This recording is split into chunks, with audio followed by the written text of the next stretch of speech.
بسم اللہ الرحمن الرحیم۔ آج کی اس ویڈیو میں ہم بات کریں گے مسجد اقصی کب اور کس نے تعمیر کروائی۔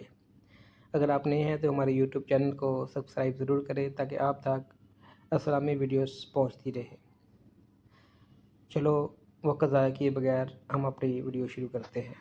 مسجد اقصی کب اور کس نے تعمیر کروائی۔ مسجد اقصی اسلامی دنیا کا ایک نہایت اہم اور مقدس مقام ہے۔ یہ مسجد فلسطین کے شہر بیت المقدس میں واقع ہے اور مسلمانوں کے لیے تیسرا مقدس ترین مقام ہے۔ پہلی دو مقدس ترین جگہیں مکہ مکرمہ اور مدینہ منورہ ہیں۔ مسجد اقصی کی تعمیر کا آغاز بہت قدیم زمانے میں ہوا تھا اور اس کے حوالے میں مختلف تاریخی روایات اور تفصیلات ہیں جو اس کی اہمیت کو مزید اجاگر کرتی ہیں۔ تاریخ میں پس منظر مسجد اقصی کا ذکر قرآن مجید میں بھی آیا ہے، خاص طور پر سورہ بنی اسرائیل میں، جہاں اللہ تعالیٰ نے نبی اکرم صلی اللہ علیہ وآلہ وسلم کو مسجد حرام سے مسجد اقصی تک رات کی سیر یعنی معراج کی حالت میں لے جانے کا ذکر کیا ہے۔ اس کے ذریعے اللہ تعالیٰ نے مسجد اقصی کی اہمیت کو اجاگر کیا ہے۔ قرآن مجید میں فرمایا، پاک ہے وہ جو اپنے بندے کو رات کے وقت مسجد حرام سے مسجد اقصی تک لے گیا، جس کے آس پاس ہم نے برکتیں رکھی ہیں تاکہ ہم اسے اپنی نشانیاں دکھائیں۔ بے شک وہ سننے والا دیکھنے والا ہے۔ اس سے ظاہر ہوتا ہے کہ مسجد اقصی کو روحانی اور مذہبی اہمیت حاصل ہے اور اس کی تعمیر بھی بہت قدیم ہے۔ مسجد اقصی کی ابتدائی تعمیر تاریخ کے بارے میں مختلف اقوال ہیں۔ پہلی بار مسجد اقصی کی تعمیر حضرت سلیمان علیہ السلام کے دور میں ہوئی جب انہوں نے بیت المقدس کی تعمیر کی تھی۔ حضرت سلیمان علیہ السلام نے اس شہر میں ایک عظیم عبادتگاہ کی بنیاد رکھی تھی جسے بعد میں مسجد اقصی کا نام دیا گیا۔ اس وقت اس کی تعمیر کا مقصد تھا کہ وہاں اللہ کی عبادت کی جائے اور لوگوں کو ہدایت دی جائے۔ حضرت سلیمان علیہ السلام نے اس جگہ کو ایک عظیم مذہبی مرکز کے طور پر قائم کیا تھا۔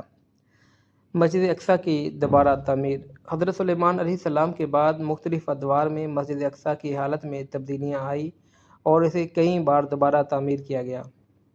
اس کی وجہ یہ تھی کہ بیت المقدس پر مختلف اقوام نے حملے کیے اور اس پر قبضہ کیا، جس کے نتیجے میں مسجد اقصی کی عمارت کو نقصان پہنچا۔ سب سے اہم اور معروف تعمیر کا کام وہ تھا جب حضرت عمر فاروق رضی اللہ تعالیٰ عنہ نے 637 عیسوی میں بیت المقدس کو فتح کیا۔ حضرت عمر نے شہر کے حکمران کو پیغام بھیجا کہ وہ شہر کا کنٹرول ان کے حوالے کرے اور وہ بیت المقدس میں داخل ہوئے۔ حضرت عمر نے نہ صرف شہر کا انتظام سنبھالا بلکہ مسجد اقصی کی تعمیر نو کا کام بھی شروع کیا۔ حضرت عمر رضی اللہ تعالیٰ عنہ کے دور میں بیت المقدس کی فتح کے بعد مسجد اقصی کے مقام پر ایک سادہ سی عبادت گاہ تعمیر کی۔ آپ نے مسجد کی اندر صفائی کا کام کیا اور وہاں ایک چھوٹی سی مسجد بنائی۔ حضرت عمر نے وہاں ایک بڑی عبادت گاہ کی تعمیر کا حکم نہیں دیا بلکہ اس وقت کی موجودہ عمارت کی حفاظت کی۔ ان کے دور میں مسجد اقصی کا اہم مقصد عبادت اور مسلمانوں کے لیے روحانی سکون فراہم کرنا تھا۔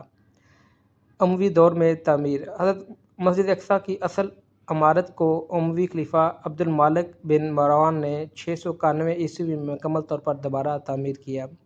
اس نے مسجد اقصی کی عمارت کو ایک عظیم الشان عبادت گاہ میں تبدیل کر دیا۔ عبد المالک نے اس کی تعمیر میں سنگ مرمر، رنگین پتھر اور خوبصورت موزیک ٹائلز کا استعمال کیا۔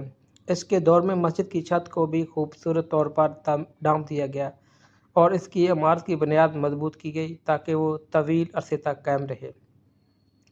اموی دور میں مسجد اقصی کی تعمیر کا مقصد مسلمانوں کی عبادت کو بہتر بنانا تھا اور یہ جگہ ایک عظیم مذہبی اور ثقافتی مرکز بن گئی۔ عبد المالک بن مروان نے اس بات کو یقینی بنایا کہ مسجد اقصی کا نقشہ اور ڈیزائن اسلامی اقتدار کے مطابق ہو۔ عباسی اور فاطمی دور اس کے بعد عباسیوں اور فاطمیوں کے دور میں بھی مسجد اقصی کی مرمت اور تزئین و آرائش کا عمل جاری رہا۔ ان حکمرانوں نے مسجد کی تعمیر، عمارت کو مزید خوبصورت بنایا اور ان کی دیکھ بھال کی۔ تاہم ہر دور میں بیت المقدس پر مختلف حملے ہوئے جس کی وجہ سے مسجد اقصی کی عمارت کو نقصان پہنچا، لیکن یہ ہمیشہ مسلمانوں کی عبادت اور دعا کا مرکز بنی رہی۔ سلجوقی اور ایوبی دور میں کہ سلجوقی اور ایوبی سلطنتوں کے دور میں بھی مسجد اقصیٰ کی مرمت کی گئی اور اس کی اہمیت کو مزید اجاگر کیا گیا۔ ایوبی حکمران، خاص طور پر سلطان صلاح الدین ایوبی نے 1187 میں بیت المقدس کو صلیبیوں سے دوبارہ فتح کیا اور مسجد اقصیٰ کی بحالی کا عمل شروع کیا۔ صلاح الدین ایوبی نے مسجد اقصیٰ کے اندر موجود بعض حصوں کی مرمت کی اور اس کے ارد گرد فیصل کو مضبوط کیا۔ ایوبی دور میں مسجد اقصیٰ ایک مضبوط اور خوبصورت عبادت گاہ کے طور پر ابھری۔ موجودہ دور مسجد اقصیٰ کی تعمیر جدید دور میں بھی کئی تبدیلیاں آئیں اور اس پر مختلف حکومتی اثرات پڑے۔